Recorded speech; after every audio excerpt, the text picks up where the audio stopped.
नमस्कार, first India news में आपका स्वागत है और मैं हूं आयुषी विजयवर्गीय आपके साथ और आप देख रहे हैं हमारी खास पेशकश। देश में एक के बाद एक हो रही खतरनाक साजिशों में जब पीएफआई का नाम सामने आया तो केंद्रीय एजेंसियों ने पीएफआई के खिलाफ सबूत इकट्ठा करना शुरू कर दिया और जब सबूत इकट्ठा हुए तो देश में एनआईए ने अब तक की सबसे बड़ी कार्रवाई को अंजाम दे दिया। केंद्रीय जांच एजेंसी ने विदेशी फंडिंग पर फंदा डाल दिया और आतंकी कनेक्शन पर ऑल इंडिया शिकंजा कस दिया। तो क्या ये मान लिया जाए कि कार्रवाई पीएफआई पर बैन लगाने की तैयारी है? क्या ये पीएफआई पर बैन लगाने का काउंटडाउन है? देखिए इसी पर आधारित हमारी आज की खास पेशकश operation midnight.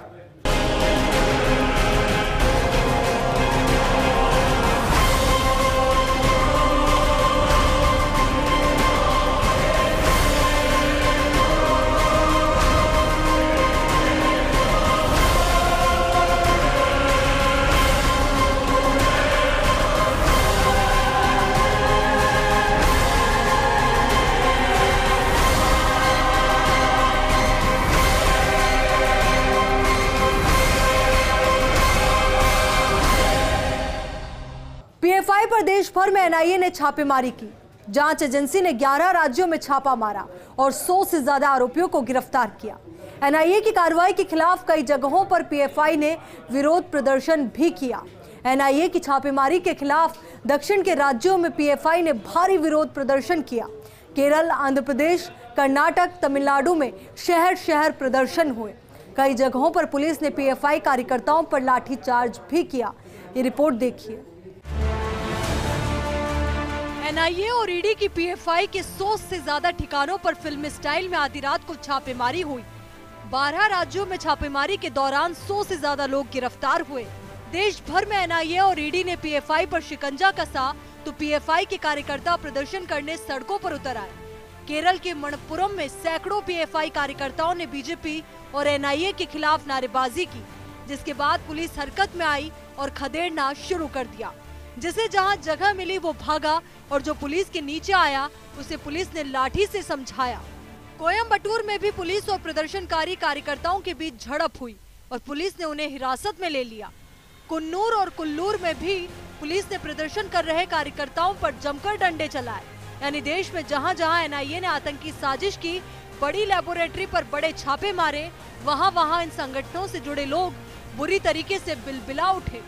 Popular front of India एक सामाजिक संगठन है जो सामाजिक कार्यों में विश्वास रखता है और समाज के दबे कुचले तबकों को आगे लेकर आने के लिए हर संभव प्रयास कर रहे हैं। इस प्रयास में हम देखेंगे कि सरकारी नीतियां जो गरीबों के, अल्पसंख्यकों के, दलितों के जो मुखालिफ हैं उनकी भी हम मुखालफत करते हैं और पूरे देश में इस देश के संविधान को मानते हुए शांतिपूर्वक तरीके से अपना कार्य कर रहे हैं। पॉपुलर फ्रंट ऑफ इंडिया ऐसा संवैधानिक संगठन है जो संवैधानिक तौर पर रजिस्टर्ड होकर अपना काम कर रहा है और कहीं भी इसकी गतिविधियों में कोई संदिग्ध या उसके खिलाफ कोई सबूत नहीं मिल पाए हैं अब तक। लेकिन फिर भी हर किसी घटना के बाद में उससे पीएफआई को जोड़ना और पीएफआई का उसके साथ नाम लेना, ऐसा एक शगल बन गया है। और पीएफआई को जो बदनाम करने की साजिश एक छोटे पैमाने पर थी, उसने अभी एक बड़ा रूप ले लिया है। अभी हर किसी केस में, हर किसी काम में, हर किसी घटना के पीछे पीएफआई को बताकर उसको बदनाम करने की कोशिश की जाती है, लेकिन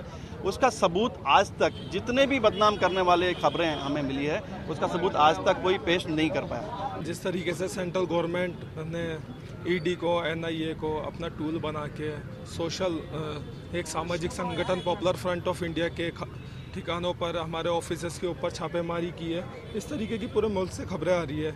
और यहाँ पे भी कुछ लोग आए थे छापेमारी, यहाँ पर भी हमारे ऑफिस के ऊपर भी रेड हुई है, लेकिन ये सब गैर संवैधानिक है। Popular front of India Bharat का एकमात्र ऐसा संवैधानिक संगठन है जो कि कोई भी काम ना तो इलीगल करता है ना अनऑर्गेनाइज करता है। अगर आप पिछले 2-3 साल से बार बार छापेमारी कर रहे हैं तो जनता को ये भी बताइए कि हमें क्या मिला है, क्यों हम लोग कर रहे हैं। देश के अंदर और भी मुद्दे हैं। देश के अंदर मुद्दा महंगाई मुद्दा है, भ्रष्टाचार मुद्दा है, बेरोजगारी मुद्दा है, देश की आर्थिक स्थिति दिन पे दिन खराब होती जा रही है।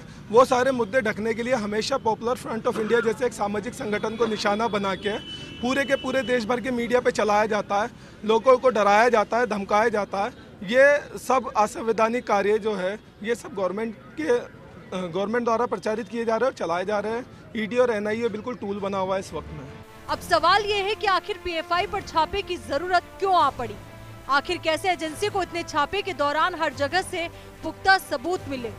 दरअसल इससे पहले पीएफआई के सदस्यों पर टेरर फंडिंग, ट्रेनिंग कैंप और संगठन में शामिल करने के लिए लोगों को उकसाने वाले आरोप लगे हैं।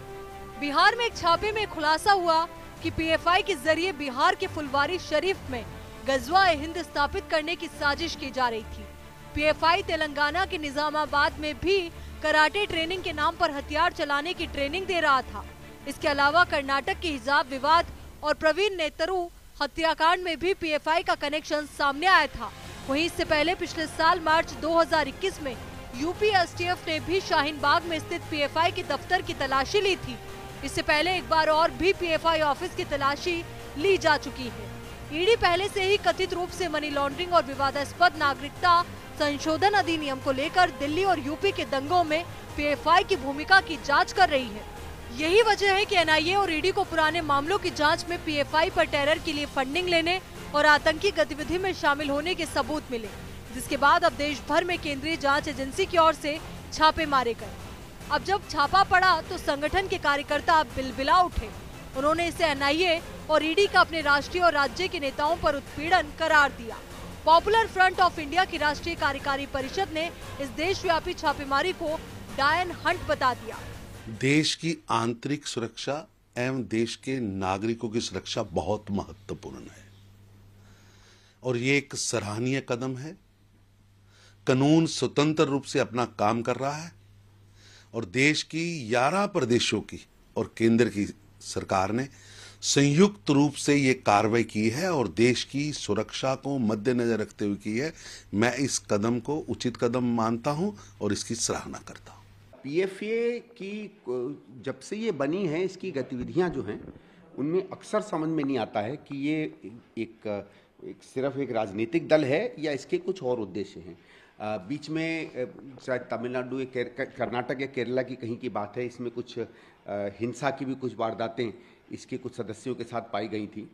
तो पीएफआई के ऊपर जो इंक्वायरी चल रही है, मैं चाहूँगा कि उसको वो बिल्कुल पारदर्शी तरीके से चले। लेकिन हाँ, ये बात है कि ये प्योरली एक कोई राजनीतिक दल नहीं है जो किसी एक कम्युनिटी या किसी का होता है।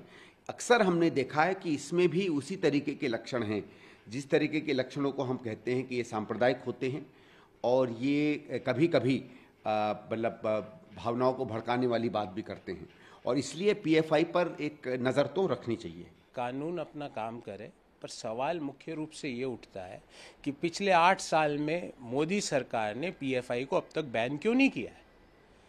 और उसका उत्तर भी देश को पता है कि मोदी सरकार पीएफआई को एक राजनीतिक टूल के रूप में उपयोग करना चाहता है। कानून अपना काम करे, पर ये सारी अगर इश्यूज हैं तो मोदी सरकार इसको बैन करने की पहल क्यों नहीं उठा पाया 8 साल में? उस सवाल में ही सारे उत्तर सम्मिलित हैं। अब चाहे कार्यकर्ता इस छापेमारी को कुछ भी करार दे, लेकिन एनआईए की छापेमारी में जो खुलासा हुआ उससे तो यही पता चला कि कराटे ट्रेनिंग सेंटर की आड़ में संगठन के लोग आतंकवादी बनाने की ट्रेनिंग दे रहे थे। संगठन के कई संस्थानों में चाकू, लोहे की रोड और दरांती के जरिए मौत के घाट उतारने की ट्रेनिंग भी दी जा रही थी। इधर एनआईए की जांच के बाद पीएफआई के एक और प्लान बी का खुलासा हुआ। इसमें पता चला कि पीएफआई ने अपने एजेंडे को आगे बढ़ाने के लिए पहले ही कई संगठन तैयार कर लिए थे, जिनके जरिए देश में अपने एजेंडे को जारी रखने के लिए पूरा प्लान बनाया हुआ था। इनमें जिन संगठनों का नाम सामने आया उसमें social democratic party of India, campus front of India, राष्ट्रीय महिला मोर्चा, अखिल भारतीय इमाम परिषद, अखिल Bharatiya Kanooni Parishad, rehab India foundation, national confederation of human right organisation, social democratic trade union HRDF शामिल है। खैर, अब एनआईए की तैयारियों से ये साफ है कि साजिश करने वाले इस संगठन का कोई सिरा वो छोड़ना नहीं चाहते, क्योंकि पीएफआई पर जब भी एक्शन होता है वो अपना कोई और चेहरा सामने ले आता है, आतंकी साजिश से इनकार करने लगता है। लेकिन अब जांच एजेंसी के पास उसके खिलाफ इतने सबूत हैं कि उसकी दलीलों से दाल नहीं गलने वाली। Bureau report, first India news. Bihar से लेकर केरल तक पॉपुलर फ्रंट ऑफ इंडिया पर शिकंजा कसा गया। एनआईए के इतिहास में पहली बार इतना बड़ा ऑपरेशन किया गया और ये पूरा ऑपरेशन पीएफआई की कमर तोड़ने वाला ऑपरेशन साबित हुआ। तो चलिए आखिर कैसे हुई इस पूरे ऑपरेशन की प्लानिंग बताते हैं आपको इस रिपोर्ट में।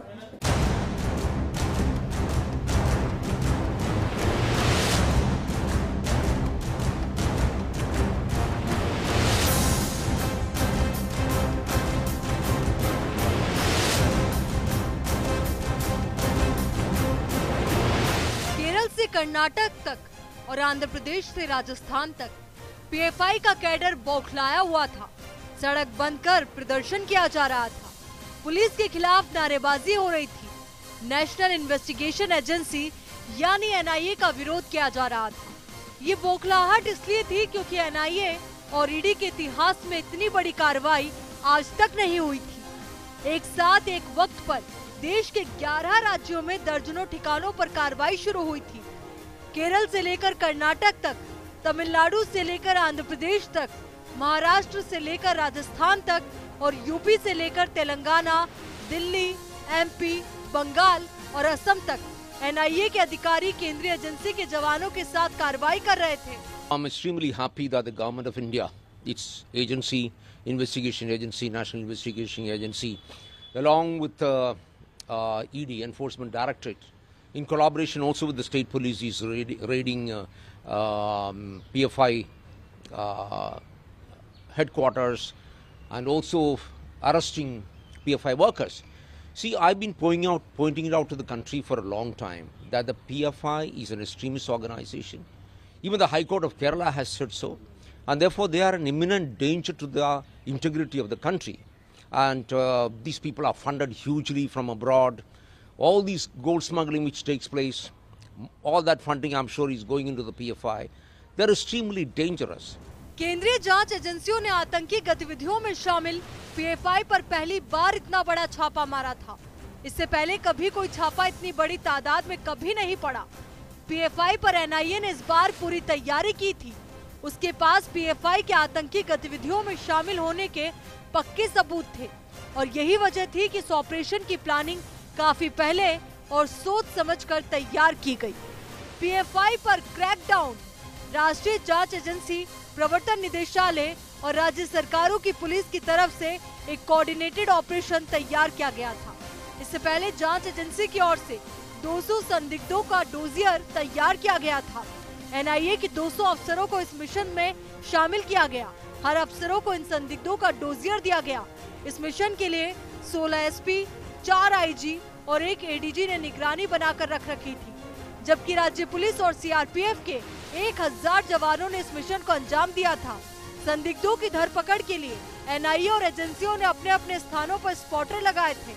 इस ऑपरेशन के लिए बाकायदा कंट्रोल रूम बनाए गए थे, जहां से गृह मंत्रालय और इंटेलिजेंस ब्यूरो इस पूरे ऑपरेशन को मॉनिटर कर रहा था। पॉपुलर फ्रंट ऑफ इंडिया के कार्यकर्ता और सदस्य कोई हंगामा न करे, इसलिए 6 कंट्रोल रूम बनाकर मॉनिटरिंग की जा रही थी। साथ में हर ऑफिस में अफसर पूरी रात मौजूद रहकर मॉनिटरिंग कर रहे थे। रात 1 बजे ऑपरेशन पूरे देश में शुरू किया गया और उसके बाद सुबह 5 बजे तक पीएफआई और उससे जुड़ी गतिविधियों में शामिल लोगों को एजेंसी की तरफ से उठा लिया गया। इस ऑपरेशन में बड़ी मात्रा में आपत्तिजनक सामान बरामद हुए। एनआईए ने पीएफआई से जुड़े कई दस्तावेज बरामद किए, जिसमें 150 से अधिक मोबाइल, 50 से अधिक लैपटॉप, आपत्तिजनक दस्तावेज, विजन दस्तावेज, नामांकन फॉर्म, बैंक विवरण आदि बरामद किए गए। और पोंप फटने से पहले पता चला कि पीएफआई के नेशनल चेयरमैन ओएमएस सलाम, राष्ट्रीय सचिव वीपी नजरुद्दीन, केरल के state head CP Mohammad Bashir, राष्ट्रीय परिषद सदस्य प्रोफेसर पी कोया, दिल्ली के state president Parvez Ahmad Shami, PFI के 106 संदिग्धों को पकड़ लिया गया। मुझे लगता है कि जो पॉपुलर फ्रंट ऑफ इंडिया ये संगठन है, ये संगठन आतंकवादियों से संबंधित है। संगठन चलाने में हमारा विरोध नहीं है, मुस्लिम समाज को इकट्ठा करने में हमारा विरोध नहीं है, लेकिन देश का नाम लेकर मतलब यहाँ आतंकवाद को फैलाने की कोशिश अगर होती है तो जरूर उस पर एक्शन लेने की आवश्यकता होती है। जिस तरह एनआईए और ईडी के छापे पड़ रहे हैं, इसका मैं स्वागत करता हूँ और पॉपुलर फ्रंट ऑफ इंडिया ने अपनी भूमिका बदलनी चाहिए। अगर इंडिया में रहना है तो इंडिया के साथ रहना चाहिए। पाकिस्तान और आतंकवादियों के सपोर्ट से, मतलब ये आतंकवाद फैलाने की भूमिका लेना अच्छी बात नहीं है। इसीलिए मैं जो NIA और ED जो इसकी जांच कर रही है, इसका हम स्वागत करते हैं। देखिए, कहीं अपराध हो, उसका कोई इनपुट हो, तो उसकी जानकारी सार्वजनिक करनी चाहिए। अन्यथा तो सरकार महंगाई, बेरोजगारी, राहुल गांधी की यात्रा के दबाव में, तो वो मुख्य मुद्दों से ध्यान हटाने के लिए तमाम ऐसी गतिविधियां कर रही हैं।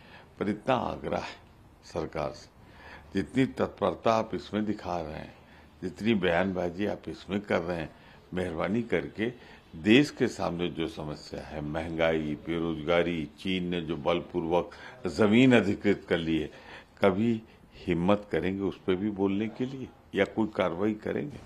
केंद्रीय जांच एजेंसी की कार्रवाई वैसे तो पूरे देश में एक साथ शुरू हुई थी, लेकिन सबसे ज्यादा गिरफ्तारी इसके गढ़ वाले राज्य यानी केरल में हुई। केरल में एजेंसी ने 22 लोगों को गिरफ्तार किया, जबकि महाराष्ट्र और कर्नाटक से 20-20 लोगों को गिरफ्तार किया गया। वहीं इसके अलावा तमिलनाडु से 10, असम से 9, उत्तर प्रदेश से 8, आंध्र प्रदेश से 5, मध्य प्रदेश से 4, पुडुचेरी और दिल्ली से 3-3 और राजस्थान से 2 लोगों को गिरफ्तार किया गया। NIA का ये ऑपरेशन अभूतपूर्व है। ये अब तक का सबसे बड़ा और सबसे सॉलिड प्रहार भी है, क्योंकि अब तक PFI पर देश में अशांति फैलाने वाले कई आंदोलनों में शामिल होने के आरोप भी लग चुके हैं। PFI के नाम अभी तक एक से बढ़कर एक ऐसी साजिशों में शामिल होने की FIR दर्ज है, जिसमें देश को तोड़ने, PM जैसी बड़ी शख्सियत को टारगेट करने और आतंकी प्लान बनाने के आरोप लगे हैं। ऐसे में अब माना जा रहा है कि इस कार्रवाई के बाद इस संगठन का पूरा हिसाब किताब होने वाला है। Bureau report, first India news.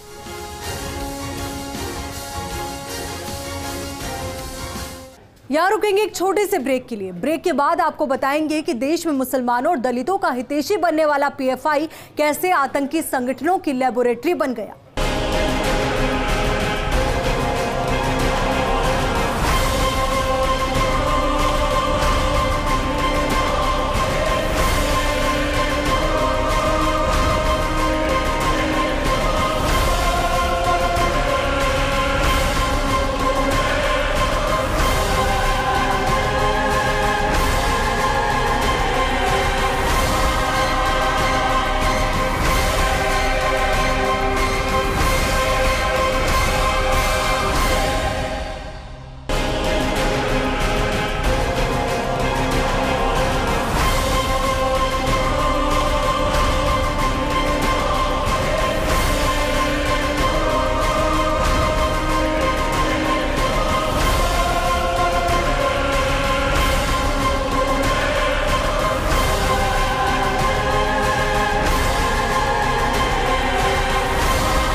Break के बाद एक बार फिर से आपका स्वागत है।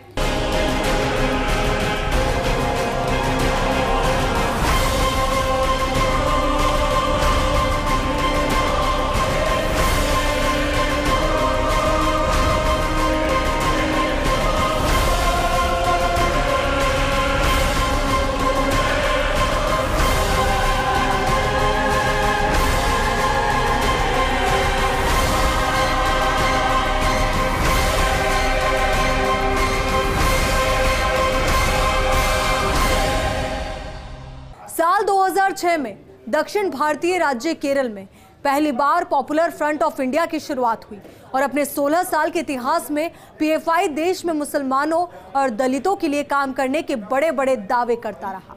लेकिन आज हकीकत यह है कि संगठन आतंकी साजिश की एक बड़ी लेबोरेटरी बन गया है और यही वजह है कि चाहे कानपुर हिंसा हो या दिल्ली में CAA आंदोलन या फिर मुजफ्फरनगर से लेकर शामली और मध्य प्रदेश के खरगोन में हुई सांप्रदायिक हिंसा, हर तरह की आतंकी गतिविधियों को अंजाम देने और धर्म के आधार पर नफरत फैलाने के आरोप PFI पर अब तक लग चुके हैं।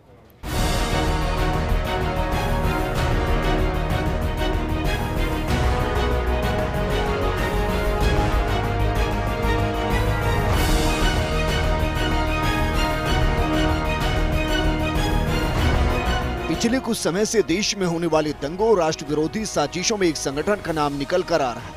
अजमेर में भड़काऊ नारे लगे हों तो पीएफआई का नाम सामने आया।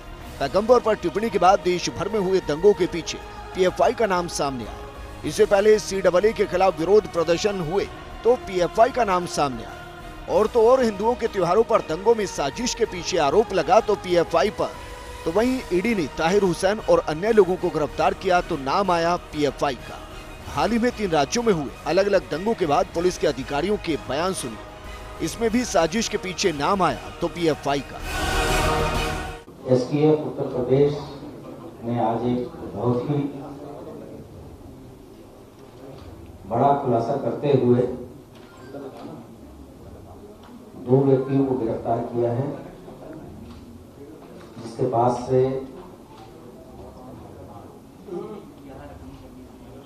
भारी मात्रा में explosive,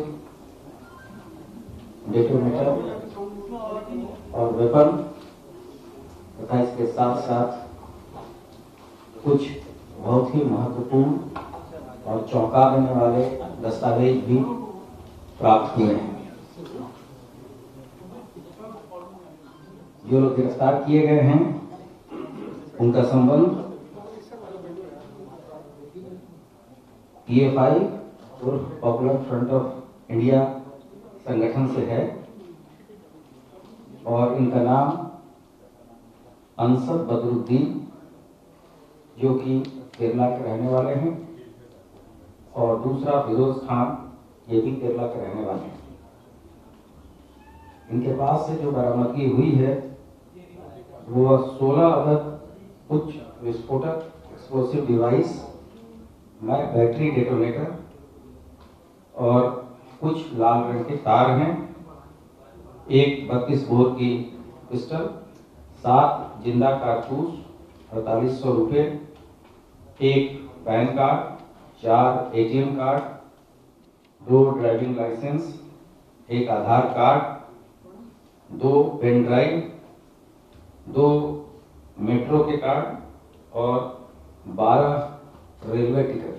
PFI is trying to get foothold in Assam for quite some time. In the recent past, we have registered total 18 cases, 16 cases against PFI and 2 cases against CFI. And we have submitted charge sheets in 12 cases so far. And other rest of the cases are under investigation. Now, you might have seen that one of the modus operandi of this group or the workers is that anything happening anywhere in the country which do not have any connection with Assam, maybe some hijab issue or something relating to some temples or mosques, so they will demonstrate here in different parts, especially in the lower Assam region, in Guwahati city, Gwalpara, Barpeta district, Baksa, Dhubri, like this, and parts of Barak Valley also. And another thing what we have seen, that anything relating to a minority community, it may be a road accident, it may be a quarrel between 2 groups, it may be some misunderstanding, it may be investigation of a case by a law enforcement agency, they try to term it as an attack on the minority community or attack on the or exploitation of the minority community. So this is some kind of a provocation. So if you provoke people continuously, so it's very dangerous for a democratic country. क्या है PFI? Bharat के खिलाफ हर साजिश में नाम कौन चलाता है इसको? इसको आतंकी संगठन क्यों नहीं कहते? इस पर प्रतिबंध क्यों नहीं? पुलिस इस पर आरोप लगाती है, राजनेता भी इस पर आरोप लगाते हैं, दावा करते हैं कि देश में दक्षिण से उत्तर तक पीएफआई के अड्डे बने हुए हैं, जिनसे देश विरोधी साजिशों के सबूत निकलते हैं। कानपुर से लेकर पटना तक पीएफआई से जुड़ी डायरी मिलती है, तो मोबाइल फोन में साजिश के डिजिटल सबूत मिलते हैं, तो फिर इस पर प्रतिबंध क्यों नहीं? कुछ ही समय पहले कर्नाटक में हुआ हिजाब विवाद और उसके बाद पैदा हुए तनाव के पीछे भी इसी संगठन का नाम सामने आया था। दक्षिण भारत में केरल तक इस संगठन के साजिश के तार बिछे हुए हैं। सिर्फ इतना ही नहीं, अकेले कर्नाटक में हाल ही में 300 से ज्यादा पीएफआई कार्यकर्ताओं पर विभिन्न मामलों में मुकदमे दर्ज हुए। कर्नाटक में बीजेपी अपने कार्यकर्ताओं की हत्या के पीछे इसी संगठन के होने का दावा करती है।